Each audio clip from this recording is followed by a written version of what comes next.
Alors là, chapeau, lecto. Un podcast audio et vidéo de et avec Philippe Chapeau et Brulatour. Alors le chapeau.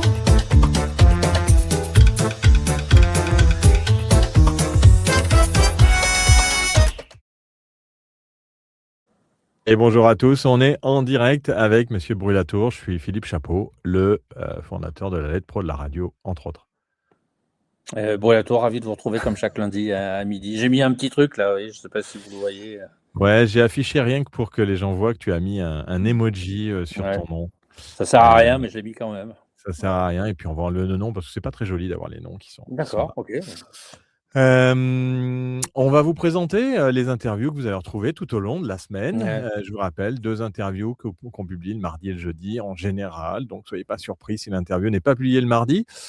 Qui allons-nous retrouver cette semaine à la une de notre mag? Alors déjà, on va retrouver un jeune premier, si j'ose dire, un animateur qui fait son entrée à Lyon, et plus exactement qui rejoint RFM. Il prend les commandes de la tranche 12h-16h sur RFM Rhône-Alpes, qui s'appelle Olivier Geoffry. C'est un animateur qui évoque les raisons de son retour en France. Il a passé 20 ans outre-Manche. Et il va jouer la carte de la proximité sur RFM Rhône-Alpes depuis déjà quelques jours maintenant. Et il nous dira notamment que le créneau local permet une proximité beaucoup plus poussée avec les auditeurs. C'est une chance. L'idée est d'apporter une qualité d'émission nationale avec un contenu local sur RFM Rhône-Alpes. On a rarement d'ailleurs interrogé des animateurs de réseaux nationaux déclinés en région. Et on a jeté notre dévolu cette fois-ci sur cet animateur d'RFM Rhône-Alpes. Il y aura des photos du studio à découvrir, enfin des choses intéressantes comme d'habitude. Bah oui, comme d'habitude. Et la deuxième personne, c'est, si je ne me trompe, Philippe Zano. Philippe Zano, effectivement, qui est toujours le président émérite des radios régionales romandes. Émérite, ouais. Émérite, dire ouais, ça. parce que C'est alors pas là, simple. c'est quand même surprenant hein, ce qui se Ouais. passe en Suisse, parce que ils avaient annoncé de longue date le passage total en DAB+, et encore une fois, le pays voisin connaît un retour partiel à la FM. Alors, seule la SSR avait décidé unilatéralement d'ailleurs d'éteindre ces émetteurs FM pour une raison simple, hein. C'est que c'est une petite trentaine de millions de francs suisses économisés chaque année, ce qui n'est pas rien. Ils ont une compta qui est assez tendue, et donc ils avaient anticipé. Seulement le problème, c'est que il y a eu une fuite ou une absence des auditeurs uniquement en DAB.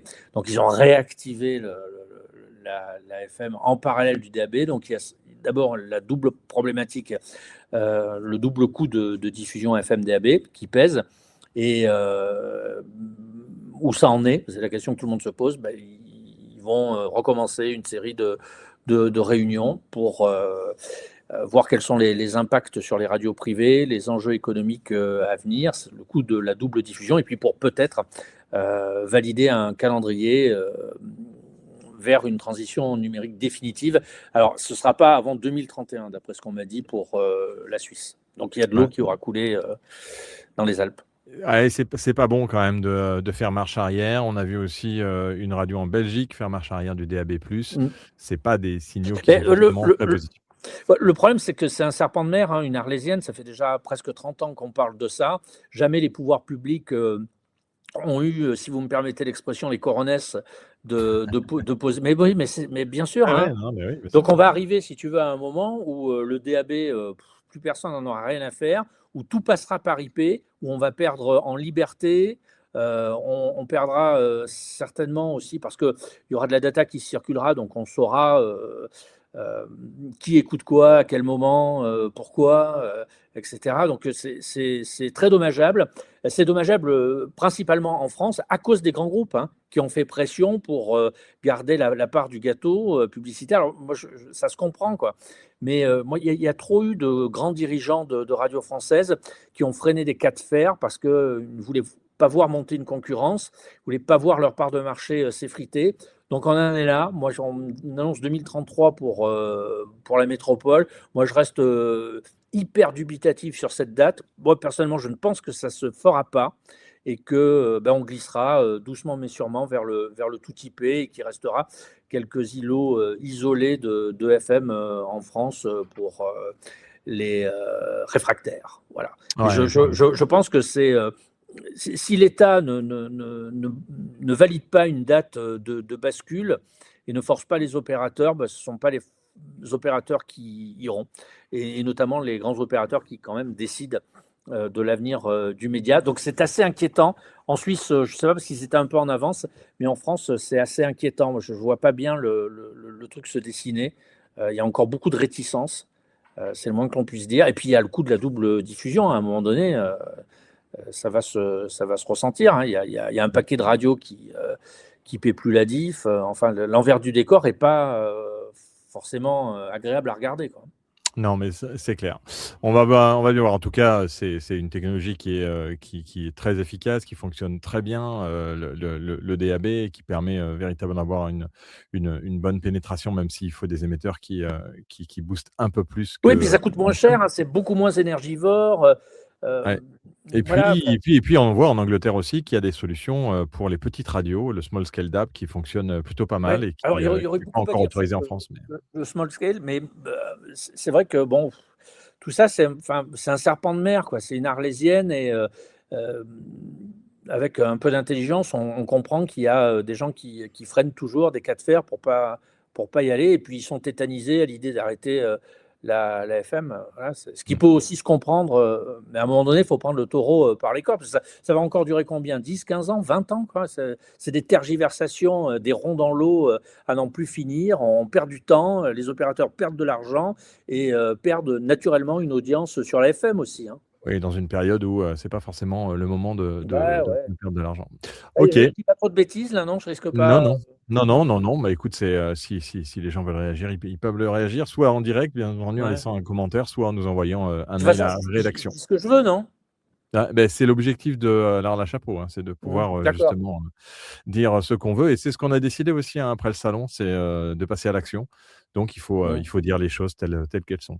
On Mmh. va, vous l'avez vu la semaine dernière, je vous le rappelle à nouveau, l'interview du mois. L'interview hebdo. Bah alors là, chapeau.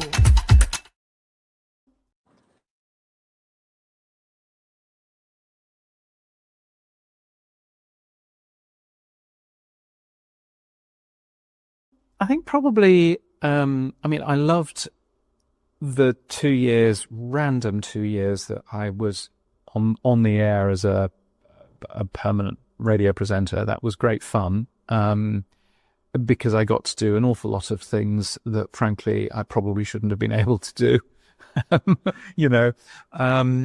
So I really enjoyed that, but it was also a strange time because I realized that, this is what I'd always wanted to do, was to be a radio presenter. But then I realized that actually, I was not ever going to be brilliant at it. So I was okay. I was competent. I could do the job. But I was never going to be on national radio. I was never going to be, I recognized that, this was not a job that, I didn't want to turn into the sad old DJ who has to uproot his family every 2 years to go and work at a different radio station in a different part of the country. That doesn't sound like fun. So I really enjoyed that bit, but I also really enjoyed, my time at Virgin Radio, being able to, they did something which I think that more radio stations should do.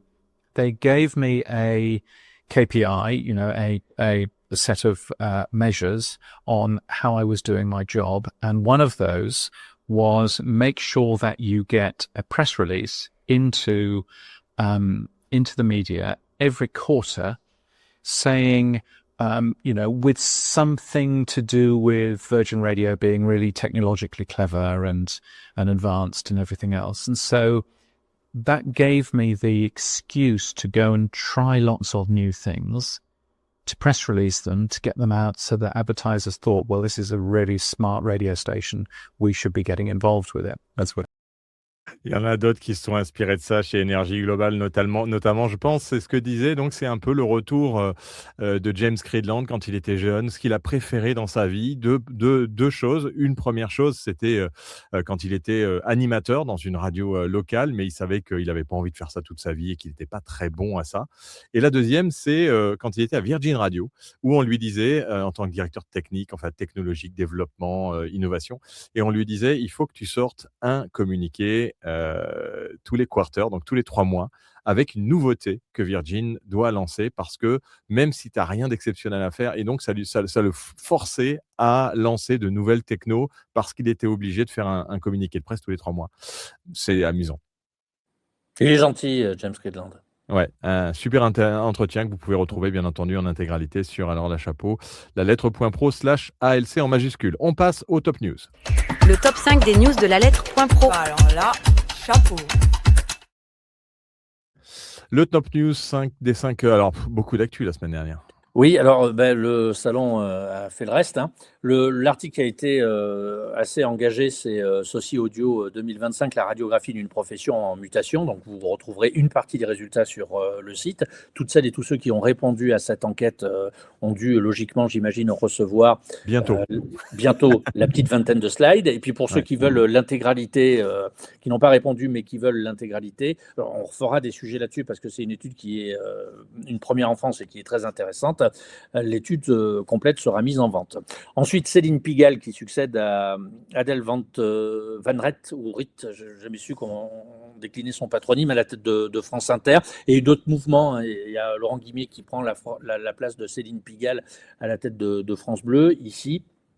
Et puis il y a Varamian qui devient directrice de l'info. Bon, c'est un jeu de chaises musicales qui arrive à quelques jours, quelques semaines des municipales et à quelques mois de la prochaine présidentielle.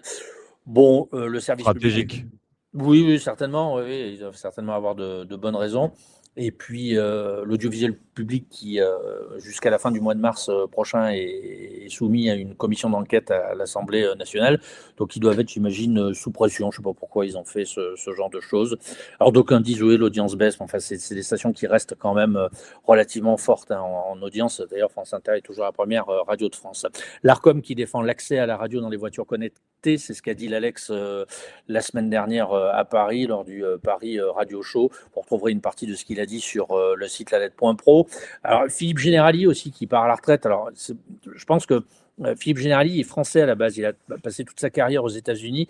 Donc, il est quand même très empreint de culture américaine. Moi, je ne suis pas certain que les Américains que je connais, ne prennent pas leur retraite. Alors, sauf ceux qui ont beaucoup d'argent, ils achètent toujours une maison en Floride.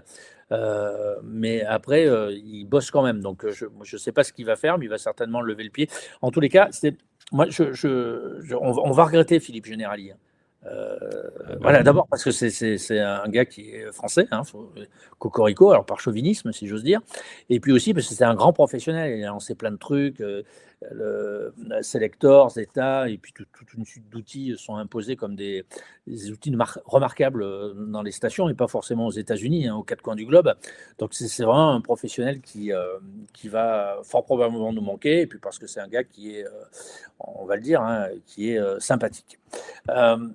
Et puis enfin, à la Bellevilloise, le Paris Radio Show qui a confirmé sa place dans l'écosystème audio. Alors, vous avez compilé quelques chiffres qui sont toujours anecdotiques, hein. Les chiffres dans un article, ça ne veut absolument rien dire, mais il y a eu un petit peu plus de 2500 visiteurs sur les 2 jours à la Bellevilloise. Moi, j'ai trouvé qu'il y avait une bonne ambiance. Il y avait, je ne sais plus combien d'exposants, mais tout le monde était globalement assez satisfait, voire même très satisfait. Il y a eu une belle nocturne, il y a eu de beaux rendez-vous, des animations, des conférences, enfin toutes sortes de choses. Voilà, on a revu quelques professionnels qu'on voit qu'une fois par an à Paris, donc ça a le mérite d'exister, ce petit salon. Voilà, enfin, selon moi, c'est une belle réussite. Qu'est-ce que je pourrais vous dire d'autre sur ça m'a beaucoup fatigué. Bah, tous, je pense qu'on Tous, revient ouais. tous et puis même ceux qui sont les participants, les visiteurs, parce que c'est ce qu'on peut noter quand même, c'est que c'est 2 jours, où, les gens prennent un peu plus de temps que Ouais. d'habitude. C'est-à-dire Mmh. que de faire une visio en 30 minutes et ensuite de passer à autre chose. Là, l'avantage, c'est qu'on a le temps un peu de discuter, de faire le tour, d'aller boire un café, de prendre son temps Mmh. avec, entre professionnels et c'est ça que j'ai eu comme retour moi, de manière, très Ouais. positive. C'est ce temps qu'on se laisse et qu'on se donne sur une journée, voire Mmh. 2 pour ceux qui ont la possibilité de rester sur les 2 jours, Mmh. c'est, voilà leur petit tour de Ouais. l'année et ça fait plaisir à voir, à ressentir que, on a cet intérêt-là Ouais. de pouvoir donner du temps à ceux Ouais. qui travaillent, dans ce secteur et ils prennent ce temps-là pour le Paris Radio Show. Donc c'était deux journées, qui étaient, enfin moi j'ai vraiment beaucoup apprécié. On en ressort, rincé et lessivé. C'est toujours, l'occasion pour, moi, homme rural, pour ne pas dire, rustique, de rencontrer des gens de la ville et des gens qui habitent à Paris. Bah oui. Et juste une parenthèse, hein, pour dire que les gens qui habitent à Paris aujourd'hui, les professionnels de la radio qui habitent à Paris aujourd'hui, vous disent toujours: «Non, non», quand vous commencez une conversation avec eux, ils commencent toujours pareil, ils disent: «Non, non, c'est génial», et puis au bout de 5 minutes, ils disent: «Ah, j'aimerais bien quand même habiter à la campagne, j'en peux plus, les bouchons, le temps passé», et cetera. Donc tout le monde veut quitter Paris. Moi, c'est ce que j'ai remarqué. Qui est une ville dégueulasse, hein, il faut dire les choses, hein. Moi, je ne sais pas comment vous faites pour habiter là-bas. C'est dégueulasse, quoi. Moi, j'ai rarement, non mais Après, franchement, il y a des coins qui sont très agréables, oui, mais voilà, on n'était pas ni dans le 16e, ni dans le 8e, mais c'est franchement dégueulasse, quoi. Donc on voilà. revient avec la peau un peu noire quand on enlève, Moi, j'avais les cols un de mouchoir. chemise noire. Enfin, je veux dire, il y a une pollution dantesque. Non, il faut vraiment avoir la couenne épaisse pour habiter là-bas, hein. Bravo, hein. Ouais, bah oui, c'est souvent, ce que disent les Parisiens quand, ils disent, qu'on habite en Corrèze, ils disent: «Oh, vous avez de la chance». On leur dit: «Bah, Mmh. venez, hein, c'est pas compliqué, il suffit Ouais, voilà. de prendre la décision». On va passer à la stat, de la semaine, monsieur Mollato, parce que tu Ouais, as ouais, plein de chiffres à ouais, partager là avec, ouais, Socio-Audio ouais. et toutes les autres études qu'il y a. La stat enquête de la semaine. Bah alors là, chapeau. La Je vais vous stat en de la partager 5, mais alors vite fait, 4,58, il y a 4,98, pardonnez-moi. Il y a près de 5 millions de personnes qui écoutent les Indés radios en dehors de leur domicile. 54,1, c'était 54,1 des dirigeants de radios privées qui perçoivent un salaire net supérieur à 3 000 € par mois. Alors c'est une tranche de rémunération qui est totalement absente chez, les dirigeants de radios associatives, ça ne surprendra personne. 44,1, c'est, l'âge moyen des journalistes en France. C'est la commission de la carte de presse qui a, mis en ligne quelques nouveaux chiffres, bilan de l'année, 2025. C'est une profession qui, se féminise et qui vieillit aussi. 44 ans,1. 2560, je vous ai laissé donner le chiffre tout à l'heure, c'est le nombre de visiteurs, au Paris Radio Show, avec 49 animations au total sur, 48 heures. J'ai calculé, il y a eu 24 heures d'animation, de conférences, d'ateliers, enfin, mis bout à bout, ça fait 24 heures non-stop d'animation. Voilà. Et puis 747, la France compte 747 entreprises de radiodiffusion au total, sur un total de plus de 11 000. C'est les derniers chiffres, du CPNEF, de l'audiovisuel. Voilà. Vous retrouverez les chiffres dans le magazine qui sort demain matin. Ah ben ça c'est Mmh. intéressant.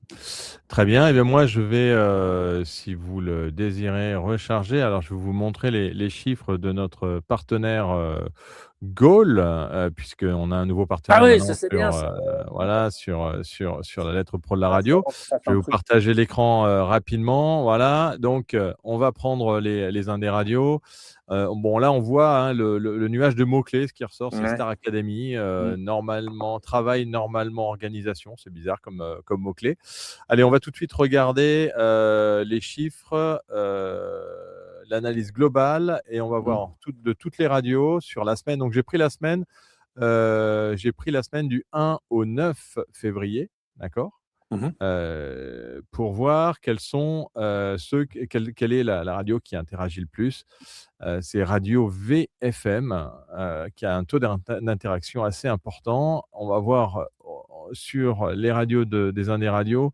Donc là, on a Champagne FM sur Facebook avec, beaucoup de likes, 8 100 likes. Si on enlève et qu'on met que les commentaires, on va voir qui est top en commentaires. Ben, c'est la radio Hit West qui a le plus de commentaires sur la semaine passée, suivi par Tendance Ouest et Alouette Radio. Voilà. Et si on regarde sur les likes, ben le top Hit West aussi, Tendance Ouest, Alouette Radio, Radio Contact. Et ensuite, Radio Mont-Blanc qui arrive sur les likes et sur les partages. Si on regarde les partages, ceux qui partagent le plus, c'est Active Radio avec plus de 1000 partages sur Facebook. On va regarder sur la partie vidéo maintenant rapidement, celle qui partage le plus de vidéos. Alors, c'est lié avec Facebook aussi, on voit bien le nombre de reels, 700 000 vues en une semaine, 700 000 aussi pour les vidéos et sur la partie post, 329 000. Donc, Champagne FM suivi de Radio FG juste derrière. Ensuite, on a Radio Alpha et Kiss FM qui est suivi par Hot Radio et ensuite ECN et It West qui arrive juste derrière avec pas mal de vidéos vues et quand même beaucoup. Et au niveau interaction aussi, 69 000. Voilà pour la partie vidéo. Donc ça, c'est des chiffres. On peut bien sûr voir radio par radio sur Facebook, sur Instagram, sur YouTube. À découvrir chaque semaine. On vous fera un petit état chaque semaine des réseaux sociaux, de la plupart des radios. On pourra aussi aller sur les radios nationales, bien entendu. On est en train de lister toutes les radios pour pouvoir ressortir ces chiffres et vous les montrer. Voilà pour les chiffres. On va partir sur les bonnes ondes de la semaine. Est-ce qu'on a eu des petites bonnes ondes cette semaine? On va le savoir. Les bonnes ondes à saisir au plus vite. Bah alors là, chapeau. Bon, alors si vous aimez Bordeaux, tu aimes Bordeaux, toi, les brivistes vont. On est pas loin, ouais. Ouais. Avec la 89, ça va vite. Bon, il faut laisser un petit billet quand même au passage parce que ça coûte un petit peu. Bref, à Bordeaux, E-Radio recrute un ou une journaliste en CDI. C'est un poste à temps plein et qui est ouvert, je crois, à partir du 1er avril prochain. Donc, c'est pas un poisson. C'est pour les bureaux de radio, station nantaise qui avait ouvert des bureaux à Bordeaux. Voilà, c'est l'annonce qu'il y a eu cette semaine. On va passer aux bonnes ondes. Les bonnes ondes à saisir au plus vite. Bah alors là, chapeau. Alors là, on va parler quand même de la Journée mondiale de la radio qui arrive cette semaine, qui est l'événement principal pour toutes les radios. J'espère que vous vous êtes inscrits. Vous allez sur Google si vous êtes une radio et vous allez ajouter votre radio sur la carte. Il y a une grande carte. Il y a plus de 500 radios qui sont déjà inscrites. Il faut qu'on arrive à 1000 d'ici la fin de la semaine. Donc, allez sur la Journée mondiale de la radio. Vous faites Journée mondiale de la radio sur Google. Vous tombez sur la page et vous pouvez vous inscrire en quelques clics. Il n'y a vraiment pas grand-chose à remplir pour simplement ajouter votre radio à la carte et recevoir aussi des offres de nos partenaires technologiques qui proposent des outils et des services IA assez intéressants, dont certains étaient au Paris Radio Show. Et puis, on a l'événement MainConf qui est le jeudi sur l'intelligence artificielle aussi, AI et Radio Europe, qui a lieu à Bruxelles, rue de la Loi 155. Vous pouvez aller voir ça sur mainconf, donc mainconf.net. Et c'est à l'occasion de la Journée mondiale de la radio, un événement porté par l'UNESCO et surtout MainConf et nous-mêmes, puisqu'on est intégré au Radio Tour avec aussi RedTech qui est partenaire et puis des intervenants assez intéressants. On est sur un événement assez institutionnel, mais on va inviter bien entendu toutes les radios à venir nous rejoindre pour participer. On va parler radio, beaucoup. C'est assez politique parce que l'événement a lieu, je crois, à 2 pas du Parlement européen. Ouais, c'est juste. Géographiquement, c'est pas un hasard. Ça donne le temps du couteau, si j'ose dire. Et c'est quand même, on peut le dire, c'est Nicolas, notre collègue, qui opère cette manifestation. Voilà, exactement. Avec le DNA, ce fameux Digital Network Act, pour une session spécifique sur cette action politique aussi, cette police en fait qui est en train d'être mise en place sur le Digital Network Act et puis la thématique une Europe souveraine aussi dans les voitures connectées. Voilà pour cet événement à Bruxelles le jeudi après-midi. Et puis on va faire un événement un peu exceptionnel aussi vendredi. À 14h, on va aller faire un petit tour dans les studios de Énergie Belgique, de N Group, dans un endroit qui s'appelle N-Stories. Je ne sais pas si tu en as entendu parler. En tout cas, J'ai découvert ça la semaine dernière. voilà, on va faire un article dessus et on est accueilli par N-Group dans leur studio N-Stories pour faire un live pendant 4 heures avec toutes les radios qui participent et qui veulent venir nous expliquer ce qu'elles font pour la Journée mondiale de la radio. Donc, on sera en live. On va bien sûr communiquer sur EdTech et sur la lettre pro pour toutes les radios qui veulent s'inscrire et prendre un petit slot. Vous venez 2 minutes, vous parlez de ce que vous faites, de vous présenter votre radio en vidéo ou en audio seulement. Et on va être ensemble avec les équipes de N-Stories et de N-Group. Et j'inviterai aussi des gens de N-Group à venir pour nous dire un peu ce qu'ils ont prévu pour la Journée mondiale de la radio. On mettra le player sur la page d'accueil de la lettre pro de la radio. La semaine prochaine, il y aura Jean-François Potier qui est le directeur des programmes de Nostalgie Belgique. La station appartient à N-Group. Et la semaine dernière, il y a Kim Benz qui a gagné un trophée bien mérité au Paris Radio Show et qui est le directeur général de N-Group en Belgique. Ouais, ce sera donc un focus belge parce qu'il y a aussi l'étude SIM qui tombe le 13 février à 11h du matin. Ouais, c'est un webinaire sous la forme de webinaire. Ça permet d'analyser les audiences en audio digital en Belgique. Je vous ai mis ça sur l'agenda. Et puis, le 14 février, Philippe. Oui, il y a le campus, un campus à Lina. Il y a la Saint-Valentin d'abord. Ah mince, pardon. C'est important. Et donc ensuite, il y a l'INA Campus. Alors bon, j'imagine que c'est pour les professionnels, y compris pour ceux qui veulent se réorienter. Donc c'est à Brie-sur-Marne, je ne sais pas où c'est, mais c'est à côté de Paris, j'imagine. Ouais, un peu en dehors de Paris, ouais. Ouais, et donc c'est toute la journée, comme chaque année à Paris Époque. C'est une journée portes ouvertes avec les sympathiques équipes de l'INA. J'avais rajouté 2-3 dates ce matin, mais vraiment à l'arrache dans cet agenda et notamment les assises du journalisme de Tours qui auront lieu cette année du 7 au 11 avril prochain. Et j'ai rajouté 2-3 trucs. Voilà, on peut pas vous faire un inventaire à l'après-vert, mais tout ça est sur le site. Oui, allez faire un petit tour sur la lettre.pro. N'hésitez pas à nous envoyer vos communiqués de presse. Cette émission, avant qu'on se quitte quand même, parce qu'il est bientôt 13h. Il est même déjà 13h. On avait dit qu'on arrêterait à 13h. 13h. Ton week-end, donc tu t'es reposé. Moi aussi, si tu veux savoir ce que j'ai fait ce week-end, c'est que je me suis reposé. J'ai dormi 12 heures dimanche, je pense. Et j'en avais. Moi, je me suis pas reposé du tout. Hein.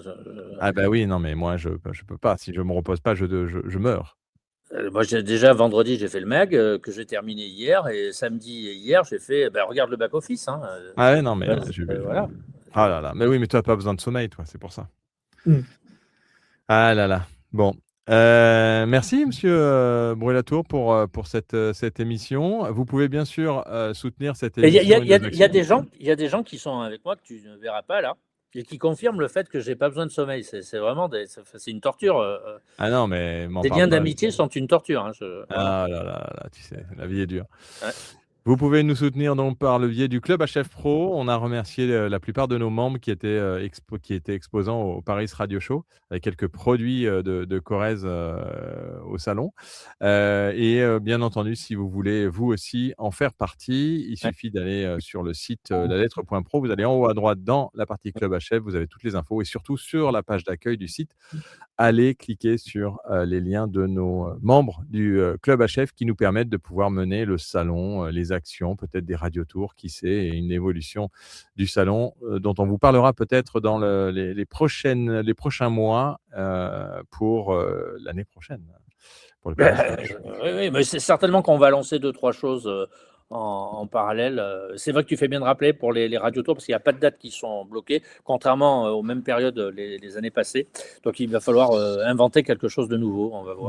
J'ai pas encore. J'ai bien sûr des papiers de tous les exposants qui nous ont laissé pour savoir s'ils étaient intéressés pour faire la radiotour. J'ai pas encore regardé. Je vais dépouiller ceci aujourd'hui et demain et on en saura plus lundi prochain à 12h30. On vous en parlera. Merci, Monsieur Brûlatour. Alors, pas de vacances parce que j'ai appris que c'était déjà les vacances d'hiver là, chez nous sur l'académie. Je pense que la semaine prochaine, je vais prendre une semaine off quand même parce que j'en ai besoin. Ouais, incroyable. Quel toupet, quel culot. Il faut bien un moment, sinon. Incroyable ça. Après la Journée mondiale de la radio, un peu de vacances. Merci, c'est tout pour ALC Hebdo de la semaine. Toutes les informations sont tirées du site lalettre.pro et de la newsletter ne partez pas encore, à laquelle vous pouvez vous abonner pour seulement 2 € par mois pour soutenir le travail de Fred. Ouais. Pour 2 €, je coûte pas cher quand même. C'est vraiment. Et si vous voulez, vous pouvez vous abonner à 29,90 ou faire partie du Club HF Pro à 49,90. Merci, Monsieur Fred. Bon après-midi, bon voyage à Bruxelles, c'est cette semaine. Mercredi, je pars à Bruxelles. Jeudi, on a le main conf et vendredi, on fait le live depuis N-Group. Donc, semaine active. Semaine belge, nos amis belges sont très accueillants. Donc, ça, on ne peut pas dire le contraire. Ils sont très curieux et ils sont très présents au Paris Radio Show. Absolument. Donc, ce qui n'est pas le cas de l'ensemble des groupes français. Allez, ça, c'était la petite pique du jour. Incroyable ça. Tu as regardé, tu as observé aussi qu'il y avait des gens qui brillaient par leur absence. Ah oui, ça, ils brillaient, oui. C'est incroyable ça. Ils brillaient. Allez, on va rien dire, ils font ce qu'ils veulent, c'est leur problème, ça n'est pas le nôtre. Ça taille aujourd'hui. Ouais, ça taille. Bonne journée, à la semaine prochaine. Bon voyage à Paris, Philippe, et à la semaine prochaine. Allez, ciao, bye. Alors là, chapeau. Hebdo. Un podcast audio et vidéo de et avec Philippe Chapeau et Brûle à tout. Alors le chapeau.